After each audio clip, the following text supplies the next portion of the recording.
we've all had that moment, right? You're watching a movie, maybe a TV show, and you think, wow, if only life was actually like that. Or maybe, oh, thank goodness it isn't. Exactly. Yeah. That's that moment where you see the gap between the slick, perfect stories on screen and, well, our actual messy lives. Yeah. It can be pretty funny. So today, we're going to do a deep dive into exactly that reality versus real dynamic. We're going to explore what it might actually be like if our everyday lives suddenly took on those, exaggerated, super dramatic, or just plain weird parts of movies and TV. Yeah, like imagine your commute having a soundtrack. Oh, man. And our mission here is really to unpack this whole reality versus real idea. Why do we find this contrast so, compelling? And yeah, like you said, often really hilarious. It does tap into something fundamental, doesn't it? Yeah. Comparing what is to what could be. Mm-hmm. And speaking of fundamentals, maybe before we jump into the crazy what ifs, we should talk about why we even have this stuff in the first place. Yeah. Like, what's the basic role of comedy and entertainment for us? That's a great place to start. Lay the groundwork. Yeah, let's set the stage first. Understand that foundation, and then we can get into those specific, fun scenarios where fiction bleeds into reality. Yeah. So, okay, the bedrock. Comedy and entertainment. I mean, think about it. This stuff goes way back, ancient Greek plays, right? Yeah. Fast forward to today, it's TikTok skits going viral. Humor's always been there. It really has, and it's way more than just getting a laugh. It acts like a mirror to society sometimes. It's definitely a coping mechanism, and honestly, it's a huge way we connect with each other, build bonds. Totally. And looking at the material for this deep dive, it really highlights these core impacts across time. First off, there's just pure relief and escape. Laughter gives you that break. Yeah, from the daily grind. Exactly. Whether it's like really simple slapstick or some super sharp satire, it's like a release valve. Right. Then there's social commentary. This is huge. Humor lets people talk about really serious things. Race, politics, identity. So that's usually tense? Yeah. But humor kind of sneaks past the defenses. It opens up conversations differently. And it's also a cultural reflection. What a society laughs at. What stories stick. That tells you a lot about their values, their norms, what's changing. That's a really good point. And maybe the most basic one, connection. Shared laughter, man. It's powerful. Think about viral memes or just inside jokes with friends. It builds community. Oh, absolutely. Nothing like sharing a good laugh to feel connected. And we all know the different types of comedy, right? Yeah. It's less about defining them strictly. Sure. And more about how they do these things you're talking about. Like slapstick than Charlie Chaplin. Yeah. Right. Pure physical comedy. That's pure escape. Total escape. Or a satire like The Daily Show or something similar. Using humor to poke holes in things, make you think. Right. Holding up that mirror. Then you get dark comedy. Yeah. Laughing at the tough stuff, the uncomfortable stuff, like BoJack Horseman, maybe. Finding humor in darker places. Yeah, pushing boundaries. And parody, like the scary movie films, making fun of other genres, and of course, observational humor. The Seinfeld kind. Pointing out the little absurd things in everyday life we all recognize. They're all different flavors, different approaches. But all getting at that core human need to laugh, connect, understand. Yeah. And speaking of different approaches, the whole landscape of comedy, it's changed so much. It's not just about new jokes, it's how we even get them and make them. Oh, definitely. The internet changed everything. Completely. Digital platforms mean we get this explosion of like micro content, short videos, memes. They spread instantly everywhere. Right. Yeah. And that, plus this bigger push for inclusivity, it's broadening what humor even looks like globally. We're seeing different perspectives. This is great. It is. But then you also have the whole cancel culture discussion, which is, complex. It's making creators think more about impact, maybe. Sometimes self-censor. It's a tricky balance. It really is. And then there's the tech side, AI, deepfakes. They're being used for comedy now, creating these totally surreal things we couldn't have pictured before. It's dynamic, maybe even a bit chaotic right now. Wow, okay.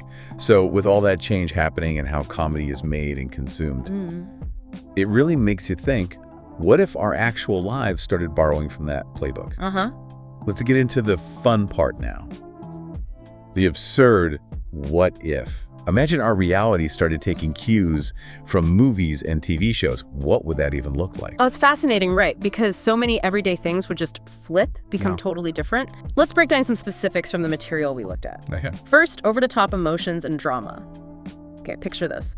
Romance isn't just asking someone out, it's sprinting through an airport, yelling their name. Oh my God, security? Right. Or like dramatic kisses in the pouring rain, perfectly framed, and arguments. Forget just disagreeing, they'd be perfectly scripted, super quotable. And there'd be that dramatic music swelling up behind you. Always. A full orchestra just for your disagreement about whose turn it is to take out the trash. Laughs.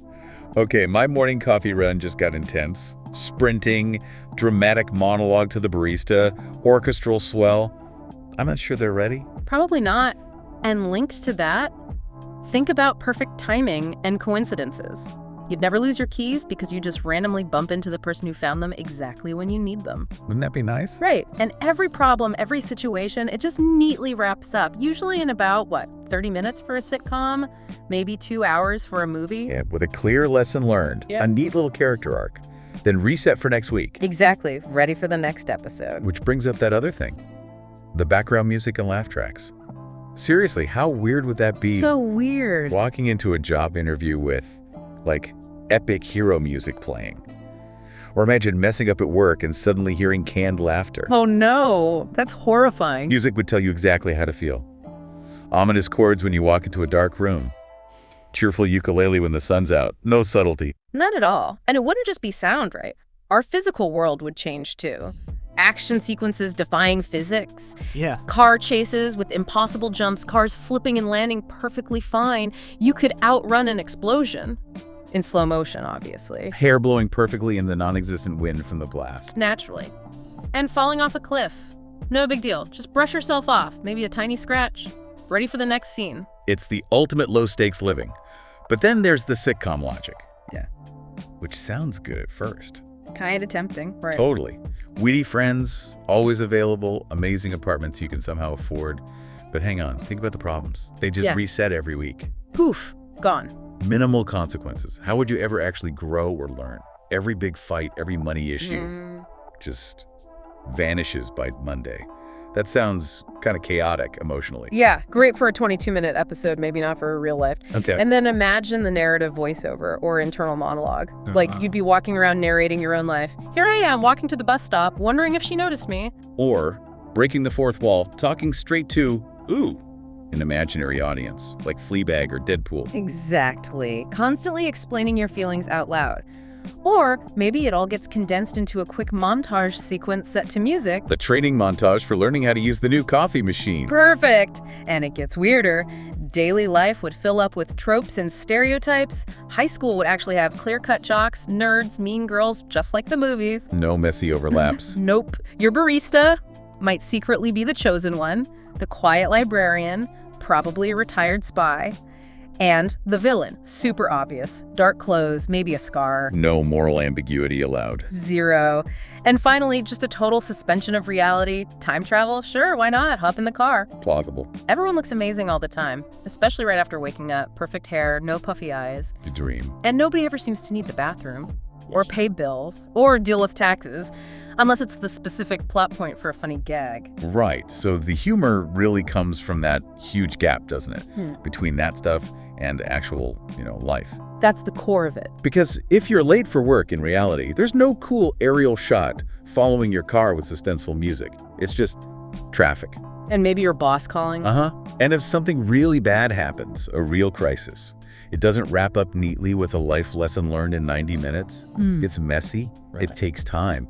And usually, no triumphant soundtrack. That's just reality, for better or worse. And lots of shows and movies already play with this exact idea. They lean into it. Oh yeah, like what? Well, think about cartoons like Family Guy or Rick and Morty.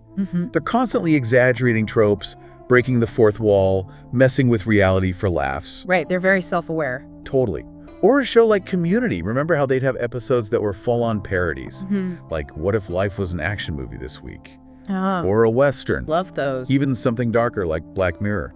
It takes sci-fi concepts but grounds them in what if this technology really impacted our daily lives? True. A much bleaker version of the what if. And then there's the ultimate example, probably The Truman Show.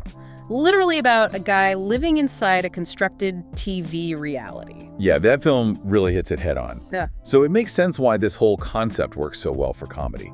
The source material pointed out a few reasons. There's relatable absurdity.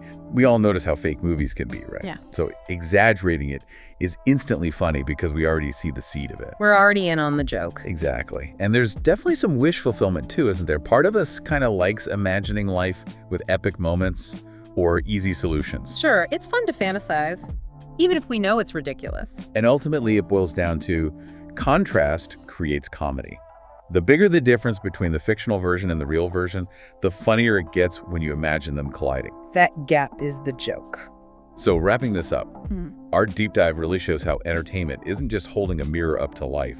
It's more like a funhouse mirror sometimes. Yeah, distorting things, exaggerating things. And in doing that, it kind of reveals things about us.